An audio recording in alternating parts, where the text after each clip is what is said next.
This is the Late Night News. I'm Evelyn Matthew. These are our top stories tonight.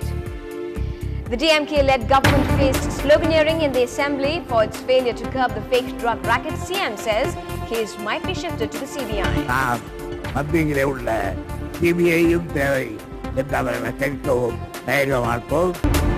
After the Madras High Court dismisses her plea, Nalini's lawyer says they will challenge this in the Supreme Court. This decision could be successfully challenged before the Supreme Court.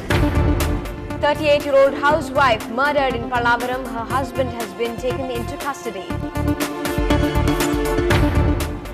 Naxals massacre over 70 CRPF Jawans in Dandewara district in Chhattisgarh. And though the Southern Railways has introduced many special trains to match the holiday rush, it still doesn't seem enough. Nellai, Pandian, Anandapuri, Nilgiris, Coimbatore, etc. are full till 2nd June 2010.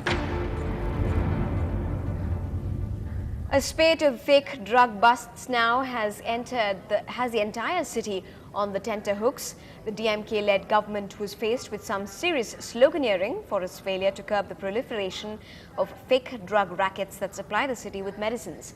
Faced with mounting opposition pressure, Karunanidhi today reluctantly made a statement saying he wouldn't mind getting the CBI involved. A series of raids at medical shops across Tamil Nadu over the last fortnight. Spurious drugs mostly supplied by this man, Meenakshi Sundaram. Just recently, a 3-year-old girl in Chennai died after consuming a drug that was well past its expiry date.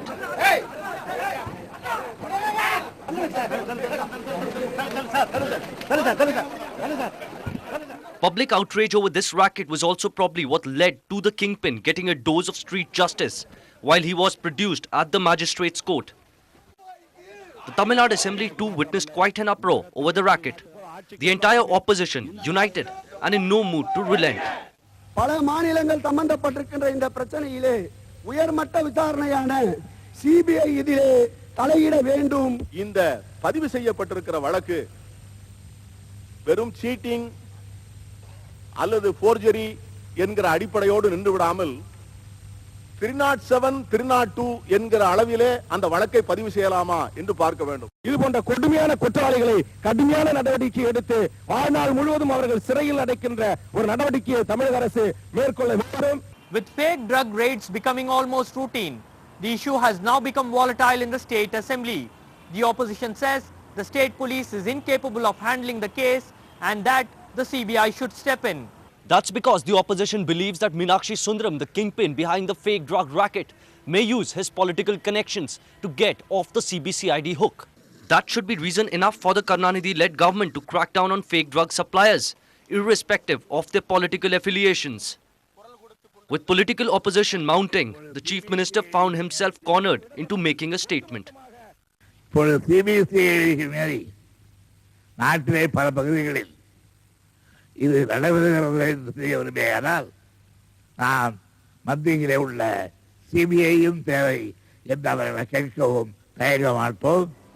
The role of drug controllers and other government agencies which either failed to blow the lid off the scam or perhaps were hand in glove with the fake drug mafia is also under the scanner. The heat is unlikely to die down and Karunanidhi will have a lot more to worry about than the fake Zincovit tablets some of his family members have been reportedly popping. With Shabir Ahmed, this is Sai Manish for NDTV Hindu. The Madras High Court has dismissed Nalini Sriharan's petition challenging the Tamil Nadu government's refusal to grant her general amnesty. Nalini was originally awarded a death sentence in the Rajiv Gandhi assassination case, which was later commuted to life. She had filed this petition in the year 2006 when the Tamil Nadu government released more than 400 live convicts but refused to consider her case as it came under the CBI. The order says the nature of the offence plays a major role in this. Nalini's death sentence has already been commuted to life on humanitarian grounds and she cannot claim equality and cannot seek premature release as a right. Sam Daniel, senior correspondent with NDTV 24/7, spoke to Nalini's lawyer who said he would challenge this order in the Supreme Court. So is it kind of a disappointment for you now? Certainly yes. In 2006, the governor of Tamil Nadu, under Article 161 of the Constitution, released 472 live convicts and refused to release Nalini only on the ground that her offence was investigated by the CBI. We challenged before the Madras High Court. Such a classification is unreasonable. The Madras High Court has taken the view today a classification in relation to CBI investigation would be reasonable when viewed in the light of the crime committed by a live convict. So you have to see the crime and the CBI investigation. If you see both, such a classification is reasonable. That's the Madras High Court's decision today. We hope this decision could be successfully challenged before the Supreme Court, and we have plans to approach the Supreme Court immediately, challenging the Madras High Court judgment. The moment we get the judgment, the judgment is challengeable mainly on the ground. In the matter of premature release, you cannot see the crime. You can see the criminal. You have to see the human as a human person, whether she is a fit person to live in the society again. You cannot see what is the crime they have committed. Right. That is the philosophy of premature release. This philosophy we want to bring to the notice of the Supreme Court. Right. We hope the Supreme Court will consider our submission favorably and ultimately release Nalini. Right. So that's it. Nalini's lawyer, Mr. Radhakrishnan, making it very clear that he will challenge this in the Supreme Court. In Chennai with camera person Sukumar, Sam Daniel, Find It TV.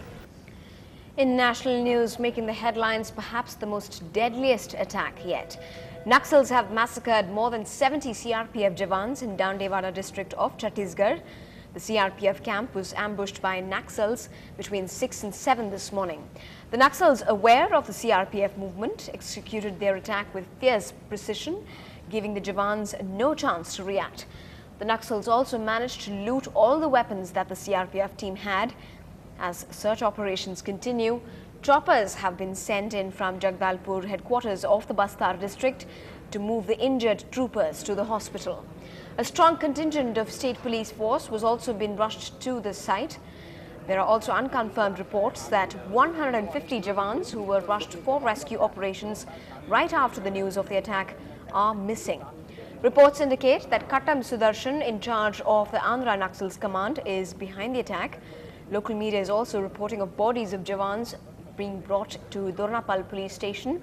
That's 50 kilometers from Tarmetla, where the attack took place. Home Secretary G.K. Pillai admitted that there was some failure and that we shouldn't have lost so many lives. कल से team गई हुई थी और 120 CRPF के जवान थे और काफ़ी बड़ी संख्या में नक्सलियों ने तीन तरफ से घेरा हुआ है।